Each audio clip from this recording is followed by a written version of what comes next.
इस वीडियो को शुरू करने से पहले मैं एक बात बहुत ढंग से क्लियर कर दूँ।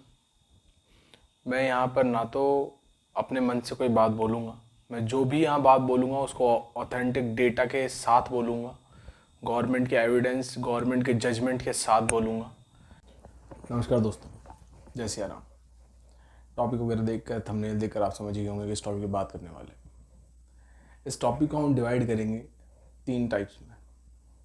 पहला, हम टाइमलाइन पे बात करेंगे कि कैसे इस पूरे कॉन्फ्लिक्ट के बीच में, इस पूरे कंट्रोवर्शियल टॉपिक के इर्द गिर्द कितने सारी चीज़ें, कितने सारे इंसिडेंट हैपन हुए। इसके अलावा फिर हम बात करेंगे एविडेंसेस पे, फिर हम बात करेंगे कोर्ट के जजमेंट पे। हम लोग इस तरीके से इसको डिवाइड करके इस टॉपिक को समझेंगे। डोनेशन, इंफ्रास्ट्रक्चर कैसा बन रहा है, कैसा नहीं बन रहा, वो आपको अयोध्या की जो राम मंदिर की साइट है वो उस पर जाके आपको मिल जाएगा। ये टाइमलाइन शुरू तो बहुत पहले से है, बट जो ये मेन कॉन्फ्लिक्ट का रीज़न बनी, जब ये मेन वायलेंस का रीज़न बनी, वहाँ से हम स्टार्ट करेंगे इसको। हिस्ट्री भी हम पढ़ेंगे इसकी। एविडेंसेस से पहले हम एक हिस्ट्री का टॉपिक, हिस्ट्री का एक छोटा सा पार्ट है वो मैं इस चीज़ में आपको बताऊंगा कि कैसे बिल्ड हुआ ये, कैसे क्या हुआ है सब कुछ। तो स्टार्ट करते हैं 1853 से। 1853 में जो आज का अयोध्या है उस समय अवध बोला जाता था। वहाँ उस समय नवाब वाजिर अली शाह जी का रोल था। तो उनके उस दौरान, उनके राज के दौरान हिंदू और मुस्लिम में कॉन्फ्लिक्ट देखा गया उस समय। उसके बाद फिर 1859 आया। 1859 तक कॉलोनियल रूल, मतलब कि ब्रिटिश शासन आ चुका था इंडिया में। 1859 में ब्रिटिशर्स ने जब ये बात देखी कि ये कॉन्फ्लिक्ट का बहुत बड़ा रीज़न बन सकता है सिर्फ एक लैंड को लेकर, तो उन्होंने क्या करा, उस लैंड को डिवाइड कर दिया उन दोनों ही कम्युनिटीज़ के लिए, इनर कोर्टयार्ड और आउटर कोर्टयार्ड में। इनर कोर्टयार्ड मतलब कि अंदर की जगह, और आउटर कोर्टयार्ड मतलब कि बाहर की जगह। जो आप यहाँ पे अभी एक मैप देख रहे होंगे, ये पूरा मैप है राम मंदिर का। इनर कोर्टयार्ड जो आपको इसमें दिख रहा है वो उस समय ब्रिटिशर्स ने नमाज अदा करने के लिए मुस्लिम पक्ष को दिया, और राम चबूतरा जो इसमें बाहर दिख रहा है वो हम दिया हिंदू पक्ष को, ताकि वो वहाँ पर वर्शिप कर सके भगवान राम की। ठीक है, फिर सीधा हम जंप करते हैं 1885 पे। 1885 में वहाँ के महंत रघुवीर दास जी ने पहली पटिशन दायर करी। मैं आपको एक बात बता दूं, अयोध्या के इस पूरे मैटर में अभी तक की जो सबसे पहली पटिशन दायर करी थी वो महंत रघुवीर दास जी ने करी थी। उन्होंने इस चीज़ को ये बात बोली कि ये लैंड बिलोंग करता है राम लला जी के जन्म स्थान पे, तो इसको हिंदू पक्ष को पूरा दे देना चाहिए। 18 फिर 1949 आता है। 1949 में क्या हुआ, 1949 में एकदम से हिंदू पक्ष के लोगों ने आइडियल्स, जो मतलब मूर्तियाँ जो थी राम मंदिर की, वो उन्होंने उठाकर मस्जिद के अंदर रख दी। इसका रीज़न उन्होंने बताया कि उन्हें सपने में भगवान राम दिखे और उन्होंने भगवान राम को मस्जिद के अंदर देखा। तो उन्होंने ना कुछ जान करे, ना कुछ बात करे, ना कुछ गवर्नमेंट का कुछ परमिशन वगैरह लिए, उन्होंने मूर्तियाँ उठाई और मंदिर के अंदर रख दी। ठीक है, यहाँ तक हो सकता है कि लोगों को ये लग रहा हो कि यार हिंदू पक्ष की स्टार्टिंग में गलती थी, बट ये चीज़ सिर्फ अभी मैं आपको बता रहा हूँ। जब मैं एविडेंसेस बताऊँगा, एविडेंसेस में आपको लगेगा कि नहीं, कुछ ना कुछ ऐसा हुआ है वहाँ पे माइथोलॉजिकली, या फिर आप बोल सकते हैं उसको कि एक इंट्यूशंस ऐसी आने लग जाती हैं इंसान को जो भक्ति भाव में ज़्यादा होता है, तो उस चीज़ को वहाँ रिलेट करेंगे एविडेंसेस में। अभी इस चीज़ को यहीं से कंटिन्यू करते हैं।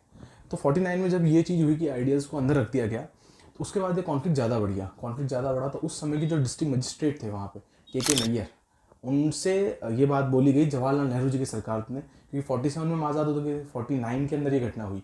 49 में जब ये घटना हुई तो उस समय जो प्रधानमंत्री थे वो पंडित जवाहरलाल नेहरू जी थे। उन्होंने इस चीज़ को देखते हुए के नैयर साहब को ये बात बोली कि अगर ये डिस्प्यूट लैंड है तो या तो इसको कम्प्लीटली क्लोज कर दिया जाए या फिर इस पर जजमेंट निकाला जाए। बट के नैयर साहब ने इस चीज़ को ना देखते हुए उन्होंने सिर्फ और सिर्फ हिंदू पक्ष का बात सुनकर और उस आइडियाज़ को वहाँ रखे रहने दिया। उन्होंने उसके अलावा वहाँ पर कुछ भी नहीं कहा। स्टार्टिंग में उन्होंने ये आश्वासन दिया मुस्लिम पक्ष को कि हम निष्पक्ष होकर जांच करेंगे, मतलब कि अनबायस्ड होकर हम इन्वेस्टिगेशन करेंगे कि एक्चुअल में ये लैंड है किसका, ये क्या हिंदू पक्ष का है, क्या ये हकीकत में राम लला की जन्मभूमि है, या फिर ये बाबरी मस्जिद है जो कि बाबर ने बनाई थी बाबर नामा के अकॉर्डिंग। मैं वो भी आपको चीज़ बताऊंगा, इसके भी बहुत बड़े बड़े एविडेंसेस हैं। आगे चलते हैं। जवाहरलाल नेहरू जी ने डिसीजन लिया कि इस मंदिर को अभी तक के लिए बंद कर दिया जाएगा। ऑलरेडी कॉलोनियल रूल के समय इस मंदिर को वैसे डिवाइड कर रखा था, बट उस समय जब जवाहरलाल नेहरू जी को लगा कि नहीं, इस पर ढंग से इन्वेस्टिगेशन कर ही कोई डिसीजन निकाला जा सकता है, तो उन्होंने क्या करा, उस पूरे मंदिर को बंद कर दिया और पाठ पूजा वगैरह दोनों, नमाज पाठ पूजा दोनों बंद हो गई।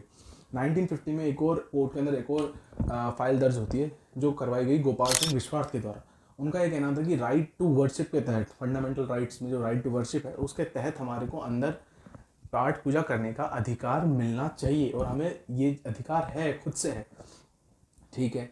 उन्होंने ये चीज़ बोली। तो उस टाइम पे जब जैसे मैंने आपको बताया था इनर कोर्टयार्ड और आउटर कोर्टयार्ड में बटा हुआ था। इनर में मस्जिद थी जहाँ पे नमाज़ पढ़ी जा रही थी, और आउटर कोर्टयार्ड में जहाँ पर क्या बोलते हैं हिंदू पक्ष थे, वो लोग भगवान की पाठ पूजा करते थे। तो कोर्ट ने जब गोपाल सिंह विश्वास की जो प्ली आई उसके जजमेंट में कोर्ट ने ये बात सुनाई कि ठीक है, एक काम कर सकते हैं, राइट टू वर्शिप के तहत अंदर जो इनर कोर्टयार्ड है उसको हम क्लोज ही रखेंगे, बट आउटर कोर्टयार्ड को हम खोल देते हैं फॉर पाठ पूजा वगैरह, ठीक है। यहाँ तक बात खत्म हो जाती है। कट टू सीधा 1950 से 1959 निर्मोही अखाड़ा ने भी एप्लीकेशन डायल कर दी। निर्मोही अखाड़ा का कहना ये था कि ये जन्मभूमि पूरी रामलला की है और हम इनको बहुत टाइम से, मतलब कि 1885 से भी पहले जब वाजिर अली शाह जो अवध के क्या बोलते हैं नवाब थे, उनके टाइम से उनका परिवार उस मंदिर की देखभाल करता आ रहा है। तो उन्होंने कहना यह था कि ये पूरा का पूरा निर्मोही अखाड़ा को जाती है ज़मीन, हम ये ओपिनियन अपना देते हैं, ये हम चाहते हैं। तो उन्होंने उस चीज़ में 59 में उन्होंने एप्लीकेशन डायल कर दी, ठीक है। अब तक मुस्लिम पक्ष के थ्रू कोई एप्लीकेशन दायर नहीं करी गई थी, वो सिर्फ एक इन्वेस्टिगेशन चल रहा था, बस और कुछ नहीं। सीधा फिर हम आते हैं 1961 पे। 1961 में क्या हुआ? 1961 में सुन्नी वक्फ बोर्ड ने अपनी पहली पिटीशन दायर करी आगे होकर। मतलब कि अभी होता क्या है कोर्ट में, पिटीशन एक बंदा जब दायर करता है किसी अगले के ऊपर, उसने वो दायर नहीं करी, मतलब उसने तो जजमेंट उसने तो कोर्ट के अंदर कोई हाजिरी नहीं लगाई है, बट इसने तो लगाई है। तो हिंदू पक्ष की अब तक 2 से 3 पिटीशन दायर हो चुकी थी। अब सुन्नी वक्फ बोर्ड आगे आया इस चीज़ में और उन्होंने पिटीशन दायर करी। उन्होंने भी कैसे करी वो मैं आपको बताऊंगा एविडेंस में, ठीक है। इन्होंने पिटीशन दायर करी। फिर हम आते हैं सीधा 1986 में। 1986 में क्या हुआ ऐसा? 1986 में एक और पिटीशन दायर हुई हरिशंकर दुबे के थ्रू। हरिशंकर दुबे जी का क्या कहना था? अच्छा, मैं आपको एक चीज़ बताऊं, जब स्टार्टिंग में मैंने आपको बोला था कि गेट ओपन कर दिए गए थे और सिर्फ बाहर जहाँ पे चबूतरा था वहाँ पे पाठ पूजा करने के लिए अलाउड करा था, वो करा था।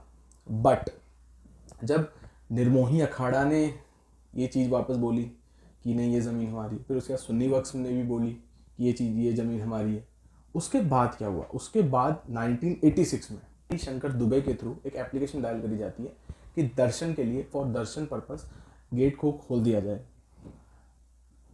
पहली बार शायद ऐसा हुआ होगा, आई डोंट नो, जितना मतलब मुझे पढ़ने में आ रहा है जजमेंट। जैसे ही जजमेंट और डिसीजन निकला, मात्र 1 से 1.5 घंटे के अंदर वो दर्शन के लिए गेट खोले गए और 1 से 1.5 घंटे के अंदर ही वो दर्शन के लिए जो गेट खोले थे वापस बंद कर दिए गए। वो उसी समय बंद कर दिए गए, वो सेम डे पर जिस दिन जजमेंट निकला उस दिन गेट खोले और उसी दिन वापस भी बंद कर दिए। तो फिर उसके बाद जब मुस्लिम पक्ष को लगा यार ऐसे तो काम नहीं चलेगा, तो बाबरी एक्शन कमेटी बनाई गई, गठित करी गई मुस्लिम पक्ष सुन्नी वक्फ बोर्ड द्वारा कि भैया वो डिप्लोमेटिक तरीके से, वो जुडिशियल तरीके से इस केस को लड़ेगी और इस लैंड का जो डिस्प्यूट है, इस लैंड का जो कुछ भी है, वो अपना पक्ष इस बोर्ड के थ्रू, इस कमेटी के थ्रू रखेगी कोर्ट के अंदर। फिर आता है 1989 में क्या हुआ?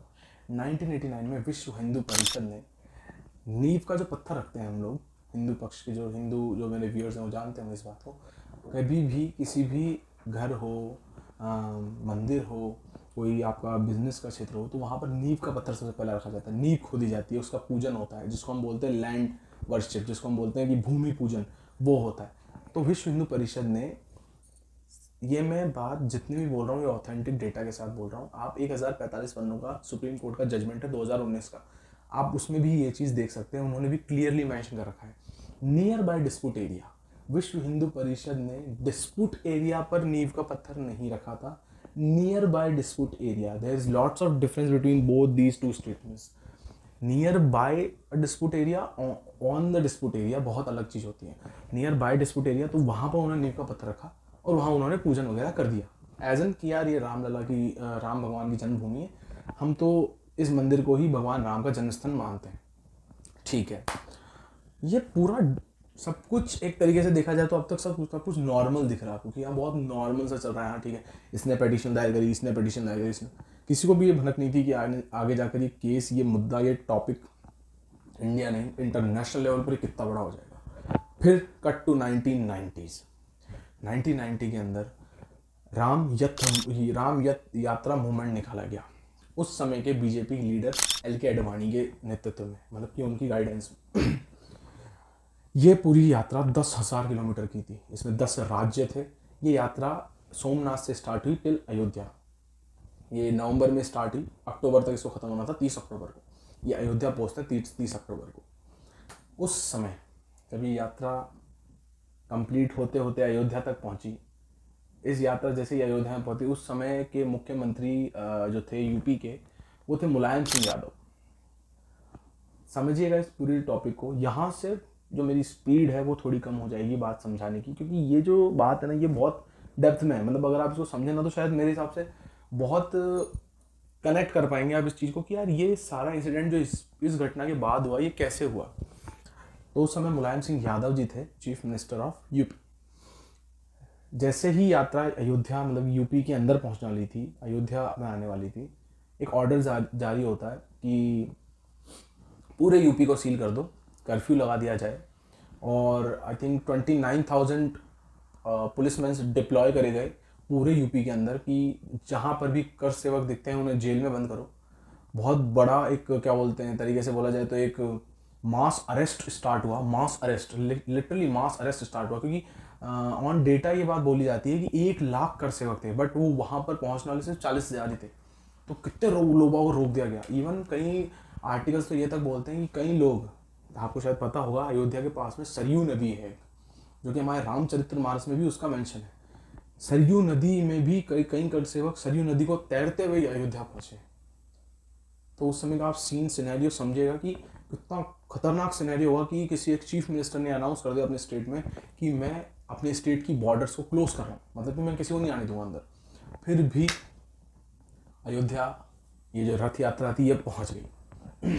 अब उस समय भीड़ धीरे धीरे अयोध्या की तरफ बढ़ रही थी। मैं अब भी एक बात क्लियर करता हूँ आप लोगों को कि इस पूरे इंसिडेंट में, इस पूरे घटनाक्रम में कहीं पर भी हिंदू पक्ष का मस्जिद तोड़ने का पर्पस नहीं था। उनका पर्पस सिर्फ एक जगह गैदर होना था, अयोध्या की उस जन्मभूमि को देखना था, उस जन्मभूमि पे जाना था जहाँ राम ने जन्म लिया, उस मूवमेंट का हिस्सा बनना था, उस जगह पे पहुंचना था, आवाज़ बुलंद करनी थी और अपना पक्ष रखना था, बस। मस्जिद तोड़ने का कहीं पर भी उन्होंने ये बात नहीं बोली। आप चाहे तो पुराने जितने भी बीजेपी, RSS, विश्व हिंदू परिषद, ये जितने भी बजरंग दल वगैरह जितने भी ऑर्गेनाइजेशंस हैं, पॉलिटिकल पार्टीज़ हैं, शिवसेना है, इन सब के आप जितने भी पॉलिटिशियंस हैं, इन सब के आप उस टाइम के स्टेज रैलीज और कैंपेनिंग रैलीज के जितने भी हैं वीडियोस फुटेजेस आप देख सकते हैं। इन्होंने सिर्फ हर बार ये बात बोली है, मंदिर वहीं बनाएंगे। इन्होंने ये कभी नहीं बोला मस्जिद तोड़ कर मंदिर बनाएंगे, मंदिर वहीं बनाएंगे।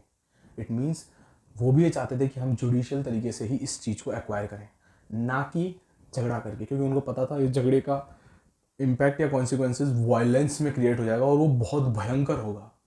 कहीं ना कहीं होते हुए वो हुआ भी, बट वो क्यों हुआ आगे बात करते हैं। तो जैसे ही वो लोग वहाँ पहुँचते हैं, उस समय के विश्व हिंदू परिषद के सबसे सीनियर मोस्ट नेता अशोक सिंघल जी उस भीड़ को लीड कर रहे थे। वो भीड़ को लीड करते करते जैसे जैसे आगे बढ़ रहे थे ना, पुलिस ने पीछे उनको हटाने के लिए पुलिस ने बल का प्रयोग करा। ऑब्वियसली करती पुलिस का काम है। आगे से ऑर्डर ये आया टीयर गैस छोड़ो, ठीक है, टीयर गैस भी छोड़ी उन्होंने। सब सही चल रहा था। अशोक सिंघल जी कभी आगे बढ़ने की कोशिश कर रहे हैं, फिर पुलिस का बल प्रयोग आ रहा है, वो पीछे आ रहे हैं, सारी चीज़ सही चल रही थी। एक जो नॉर्मली हम सब इमेजिन करते हैं वही चल रहा था। एकदम से पुलिस के पास ऑर्डर आते हैं कि कैसे भी करके अयोध्या की हर एक गलियों को खाली करवा दिया जाए, जितने कर सेवक वहाँ हैं उन सबको अयोध्या से बाहर करवा दिया जाए कैसे भी। तो ठीक है, जैसे ये चीज़ हुई तो कर सेवक जो थे वो तो अपना एफर्ट लगा ही रहे थे अंदर जाने के लिए, वो राम मंदिर तक पहुंचना था उनको। पुलिस ने बल प्रयोग में लाठी चार्ज कर दिया। लाठी चार्ज में एक लाठी मारते समय अशोक सिंघल जी के माथे पे लग गई। माथे पे लगते उनके माथे से आ गया खून। आप जस्ट इमेजिन करिए, आप खुद एक मोमेंट का हिस्सा हैं, और वो भी एक ऐसा मोमेंट जो बहुत ज़्यादा सेंसिटिव है, क्योंकि वो मोमेंट, वो सेंसिटिवनेस कहीं ना कहीं होते हुए आपके धर्म से कनेक्ट कर रही है। धर्म के नाम पर सब सेंसिटिव होते हैं, मैं भी होता हूँ, आप भी होते हो, सब होते हैं, हर धर्म का आदमी होता है। वैसे ही वहाँ हुआ, जब उन्हें लगा कि जो बंदा हमारे लिए लड़ रहा है, जो बंदा हमारे लिए आवाज़ उठा रहा है, उसको पुलिस ने मारा है और उसके माथे से खून आने लग गया है। भीड़ हो गई उग्र, भीड़ इतनी ज़्यादा उग्र हो गई कि अब भीड़ इधर उधर तो भगी रही है, कुछ जो भगने थे वो भग रहे हैं, बट अब कुछ अंदर जाने की कोशिश कर रहे हैं, मतलब कि अंदर घुसने की कोशिश कर रहे हैं कंप्लीटली। क्योंकि जो सिनेरियो बताया जाता है कि राम मंदिर उस समय, जो अयोध्या का जो डिस्प्यूटेड एरिया था, उसके पास बहुत बड़े बड़े बैरिकेड्स लगा दिए, मस्जिद के आसपास बहुत बड़े बड़े बैरिकेड्स लगा दिए, बहुत बड़े बड़े। लोगों ने बैरिकेड वगैरह तोड़ तोड़ा कर जैसे वहाँ पहुँच रहे हैं, क्योंकि गुस्सा आ गया था, क्योंकि अब तक सही से सब सही चल रहा था, पर पुलिस के इस रवैये को देखते हुए उन्हें वो डिसीजन लेना पड़ा। मेरे हिसाब से अगर यहाँ कोई और कम्युनिटी होती, कोई और कास्ट होती, तो शायद वो भी यही डिसीजन लेती, क्योंकि ये बहुत सेंसिबल मैटर है। समझिए आप इस चीज़ को, ये बहुत सेंसिबल मैटर है, और इंडिया में लोग बहुत सेंसिटिव होते हैं, खासकर अपने धर्म को लेकर। वही हुआ, उन्होंने सीधा अंदर घुसने का प्रयास करा, उन्होंने इवन मस्जिद की कुछ दीवारें भी तोड़ दी। इस पूरे मामले में जब लगने लगा पुलिस को और मुलायम सिंह सरकार को कि कंट्रोल नहीं कर पा रहे हैं, उन्होंने ओपन फायर का ऑर्डर दे दिया, जो कि वो शायद नहीं जानते थे कि आगे जाए कितना ज़्यादा बड़ा रीज़न बन सकता है कम्युनिटी राइट्स का, कितना बड़ा रीज़न बन सकता है दंगों का, बहुत बड़े मास डिस्ट्रक्शन का। उन्हें बिल्कुल अंदाज़ा नहीं था। उन्होंने ओपन फायर का ऑर्डर दिया, हमारे 5 कर सेवक शहीद हो गए उस पूरे इंसिडेंट में। ठीक है, ये चीज़ हुई 1 नवंबर को, उन कर सेवकों, उन शहीदों को बिल्कुल हिंदू रीति रिवाजों के साथ उनका दाह संस्कार करा। 2 नवंबर को फिर कर सेवक इकट्ठा हुए, और अब जोश ज़्यादा था, क्योंकि अब उन्होंने अपने भाइयों को शहीद होते हुए देखा था इस पूरे मोमेंट में। और अब जो उनका एम था वो अंदर जाना नहीं था, वो मस्जिद गिराना था, और वही हुआ। बहुत भारी संख्या में कर सेवक अंदर बढ़े। उन्होंने पहली स्ट्रेटेजी जो अपनाई इस पूरे इंसिडेंट में, वो थी वो पुलिस वालों के पैरों को छूते हुए आगे बढ़ रहे थे। ये स्ट्रेटेजी कुछ टाइम तक बहुत सही चली, कुछ टाइम तक बहुत अच्छे तरीके से इम्पैक्टफुल हुई, काफ़ी अंदर तक वो चले गए। बट बाद में जब पुलिस एकदम से फोर्सफुली उन पे काउंटर करने लगी, उनको फोर्सफुल काउंटर जिसको बोलते हैं अपन, फोर्सफुल काउंटर जब पुलिस ने करा, वो इतना ज़बरदस्त था कि मात्र 72 घंटों के अंदर अंदर पुलिस ने दोबारा ओपन फायर करा। इस बार 12 से 15 लोग खत्म हुए हमारे कर सेवकों में। मेरे पास शहीदों की लिस्ट है, मैं चाहता हूँ कि मैं इन शहीदों के नाम इस वीडियो के अंदर बोलूँ, ताकि लोगों को पता लगे कि आज जो हम इतनी खुशी मना रहे हैं कि 22 जनवरी 2024 को इनॉग्रेशन है राम मंदिर का, हमें पता होना चाहिए कि ये किन लोगों के खून की वजह से, खून बहाने की वजह से हमारे को ये आज इतना बड़ा राम मंदिर का इनॉग्रेशन हम लोग इस सदी में देख रहे हैं, किन की वजह से। उस घटना के अंदर 2 नवंबर की उस घटना के अंदर, 1990 की उस घटना के अंदर जो लोग ख़त्म हुए वो थे कोठारी ब्रदर्स, सेठ राम माली, रमेश कुमार, महावीर प्रसाद, रमेश पांडे, संजय कुमार, प्रोफेसर महेंद्र नाथ अरोड़ा, राजेंद्र धाकड़, बाबूलाल तिवारी। ये सब लोग उस समय, उस दिन, उस पुलिस एनकाउंटर में ख़त्म हुए, जो कि एक मेरे हिसाब से एक जेनोसाइड ही मान लो। क्योंकि जेनोसाइड में शायद लोग आगे बोलेंगे जेनोसाइड एक बहुत जब मास लेवल पे होता है तब, नहीं, शायद मेरे हिसाब से जेनोसाइड एक ऐसा भाव रखकर करना कि जो मतलब ह्यूमैनिटी को ही ख़त्म कर दे। डिसीजन कुछ और भी लिया जा सकता था, बट उन्होंने बहुत गलत करा, उन्होंने बहुत गलत डिसीजन लिया। मुलायम सिंह जी इस चीज़ का डिसीजन बहुत अलग तरीके से भी ले सकते थे, एक ऐसा स्टेप ले सकते थे जो कि शायद मेरे हिसाब से कंट्रोल कर देता, सारी चीज़ कर देता। वो खुद जा सकते थे उस जगह पर, वो खुद वहाँ उस जगह पर बैठ के बात बोल सकते थे कि नहीं आप लोग बैठिए, मैं पूरा मामला बिल्कुल शांत तरीके से सुलझाने की कोशिश में यहाँ आया हूँ, वो कर सकते थे। बट उन्होंने सीधा ओपन फायर का ऑर्डर दे दिया, जो कि आगे जाके बहुत बड़े डिस्ट्रक्शन में कन्वर्ट हुआ। ओपन फायर के ऑर्डर के बाद टोटल जो कर सेवक ख़त्म हुए उनकी संख्या थी 50। जैसे तैसे करके भीड़ को शांत करा गया। कई दिनों तक अयोध्या में कर्फ्यू लगा रहा, यूपी के कई ऐसे संवेदनशील एरियाओं में भी कर्फ्यू लगा दिया गया जहाँ हिंदू मुस्लिम दंगे देखने को मिले। अगले साल 1991 में यूपी के अंदर इलेक्शन थे। मुलायम सिंह सरकार से अपने हाथ धो बैठे, उनके हाथ से सत्ता जनता ने खींच ली। जब उनको पता था, उनको क्लियर रीज़न समझ में आ गया था कि मेरा सत्ता जाने का मेन रीज़न है अयोध्या में जो मैंने ऊपर फायरिंग करवाई, वो उनसे आफ्टर इलेक्शन रिजल्ट्स मीडिया वगैरह वालों ने पूछा कि भाई क्या बोलेंगे आप। उन्होंने सिर्फ एक ही आंसर करा कि मेरे ऊपर से प्रेशर था, शांति बनाए रखने का प्रेशर था, और मुझे उस समय जो सही लगा मैंने वो करा। मुझे दुख है जो मैंने करा उसका। मेरे हिसाब से बहुत बेतुका बयान है एक मुख्यमंत्री के लिए किसी एक इंसिडेंट के ऊपर जो उन्होंने दिया उस समय। 4 अप्रैल 1991 को दिल्ली के बोट क्लब में अस्थि कलश का प्रोग्राम रखा गया उन कर सेवकों के लिए जिन्होंने अपनी जान न्यौछावर कर दी राम मंदिर के उस मोमेंट के दौरान। बहुत एक इंटेंस माहौल बन चुका था तब तक, क्योंकि 50 से ज़्यादा हमारे हिंदू पक्ष के भाई कर सेवक जिन्होंने उस पूरे मूवमेंट में बहुत बड़ा रोल निभाया, वो अपने हाथ से जान खो बैठे थे।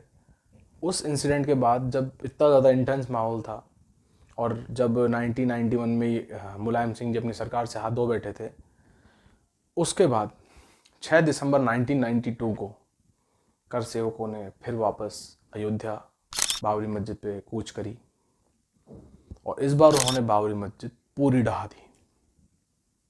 उसके बाद दंगे भयंकर भड़के, ना सिर्फ अयोध्या, ना सिर्फ यूपी, बल्कि ऑल ओवर इंडिया के अंदर 2000 से ज़्यादा लोग बाग ख़त्म हो गए उस कम्युनल राइट्स के इंसिडेंट्स के दौरान। आप समझ रहे हैं मैं आपको क्या समझाना चाह रहा था यहाँ पे? समझिए इस चीज़ को, यहाँ जोर डालिए थोड़ा सा, समझो इस चीज़ को कि किसी एक ने डिसीजन लिया इस तरीके का, उसका रिएक्शन था ये। और मैं उन सभी बाकी कम्युनिटी वालों से बोल रहा हूँ जो शायद ये सोच रही हूँ कि यार ये डिसीजन नहीं ले सकते थे, मस्जिद की दीवार नहीं तोड़नी चाहिए थी उस समय जब ओपन फायर फर्स्ट टाइम दिया गया था 30 अक्टूबर 1990 की जो मैं बात कर रहा हूँ। अगर आप वहाँ होते, अगर आपके साथ ऐसा हुआ होता, तब आप क्या करते? जब मस्जिद ढहा दी गई उसके बाद तो 2000 लोग ख़त्म हुए ना। समझो इस चीज़ को।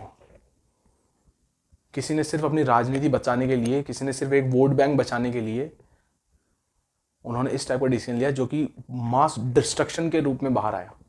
और सिर्फ 1 साल तक, 1 महीने, 2 साल तक, 3 साल तक ही नहीं, उसके बाद हमने कई इंसिडेंट देखे, अभी आएंगे बाद में कंटिन्यूएशन में। अभी तो समझो इस चीज़ को, मैं यही समझाना चाह रहा हूँ आपको। इस पूरे इंसिडेंट में किसी एक पर्सन की गलती थी, उसके डिसीजन मेकिंग की गलती थी। इसको रिलीजियस वे से देखना थोड़ा सा कम करो, इसको ऐसे सोचो कि किसी एक बंदे ने, एक पॉलिटिकल आदमी ने अपने पॉलिटिकल पर्पस से एक इंटेंस सेंसिटिव क्या बोलते हैं, धार्मिक डिसीजन को इस प्रकार लिया। तो यहाँ गलती हिंदू पक्ष की नहीं है, उनका इंट्यूशन कभी नहीं था मस्जिद तोड़ने का। अगर इंट्यूशन होता तो शायद उसी दिन तोड़ देते, इंट्यूशन होता तो शायद ये मामला कोर्ट में जाता ही नहीं। समझो इस चीज़ को। जो मेन मोटिव था ना इस पूरे इंसिडेंट को बताने का, वो ये था। 2000 लोग ख़त्म हुए 16 दिसंबर 1992, जस्ट उस घटना के 10 दिन बाद 6 दिसंबर 1992 को घटना हुई जब पूरी तरीके से बाबरी मस्जिद को ढहा दिया गया। उसके 10 दिन बाद 16 दिसंबर 1992 को उस समय कांग्रेस सरकार द्वारा एक कमेटी का गठन करा गया, लिबरन कमेटी, जो कि उस कमेटी के जो हेड थे वो थे MS लिबरन, जो कि हाई कोर्ट के रिटायर्ड जज थे। लिबरन कमेटी की रिपोर्ट के लिए 5 साल दिए गए कि 5 साल के अंदर अंदर इस रिपोर्ट को आपको सबमिट करना है। उसके तुरंत बाद 1997 में बहुत सारे लोगों को मंदिर गिराने के मामले में दोषी करार करा गया। इन पे ऊपर इन्वेस्टिगेशन चलाई गई जिसमें विश्व हिंदू परिषद, बजरंग दल, शिवसेना, BJP जैसे के अंदर जो बहुत बड़े बड़े नेता थे उनके भी नाम थे, जिसमें मुरली मनोहर जोशी का नाम था, उमा भारती का नाम था, अटल बिहारी वाजपेयी का नाम था। उसके बाद 2001 में विश्व हिंदू परिषद ने मार्च का एक महीना निकाला कि भाई इसमें हम लोग राम मंदिर बना देंगे उस डिस्प्यूटेड एरिया में। जनवरी फरवरी 2002 की बात, अटल बिहारी वाजपेयी ने वरिष्ठ अधिकारी शत्रुघ्न सिंह को इस मामले के अंदर एज एन मीडिएटर बात करने के लिए दोनों पक्षों के पास भेजा, बट कोई पक्ष उस चीज़ को मानने को रेडी नहीं था।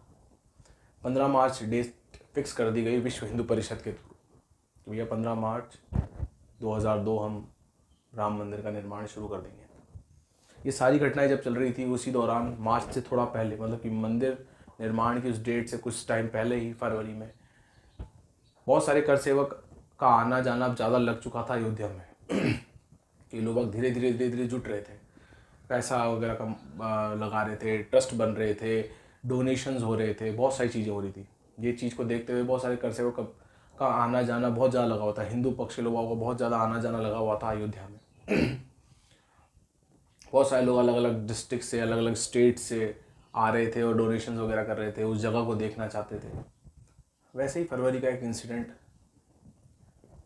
गोधरा हत्याकांड आपने सबने सुना होगा, जिसमें 58 हिंदू पक्ष के लोग ख़त्म हो गए मुस्लिम पक्ष द्वारा। उस पूरी गोधरा जो ट्रेन थी, जो गोधरा स्टेशन पर रुकी हुई थी, उसके अंदर आग लगा दी गई, जिसमें हमारे 58 लोग ख़त्म हुए टोटल। सिर्फ एक बंदे की गलती की वजह से ये पूरा सीक्वेंस ऐसे चलता रहा। उसके बाद चाहे गुजरात दंगे हों, चाहे बॉम्बे बॉम्ब ब्लास्ट हो, बहुत सारी चीज़ें हुई, क्योंकि फिर वो बहुत इंटेंस मैटर हो गया, हिंदू मुस्लिम का मैटर हो गया, वो ज़मीन का विवाद नहीं रहा। एक्चुअल में ये सिर्फ ज़मीन का विवाद था, ये सॉल्व करा जा सकता था, बट ये हिंदू मुस्लिम का मैटर कन्वर्ट ज़्यादा हो गया ये, और बहुत इंटेंस हो गया। 2002 के मई अप्रैल के टाइम में सुनवाई चालू हुई इस पूरे मैटर पे। 2003 में एक्सकेवेशन, मतलब कि खुदाई चालू करवाई गई। ASI ने खुदाई चालू करी, आर्कियोलॉजी सेंटर ऑफ इंडिया ने। ये पूरा घटनाक्रम चलता रहा एक अब एविडेंस को निकालने के लिए। 2003 में CBI ने अपना रिपोर्ट, आरोप जो पत्र जारी करते हैं किसी भी अक्यूज्ड के लिए, वो उन्होंने दाखिल करा। उसके बाद 2009 के अंदर लिबरन कमेटी की जो रिपोर्ट थी वो बाहर आई। 2010 में इसके ऊपर जजमेंट इलाहाबाद हाई कोर्ट ने दिया कि हम इस पूरे लैंड को 3 डिवीजन में बांट कर देंगे, जिसमें निर्मोही अखाड़ा को एक एरिया दिया जाएगा, एक हिंदू महासभा वालों को दिया जाएगा और एक सुन्नी वक्फ बोर्ड को दिया जाएगा।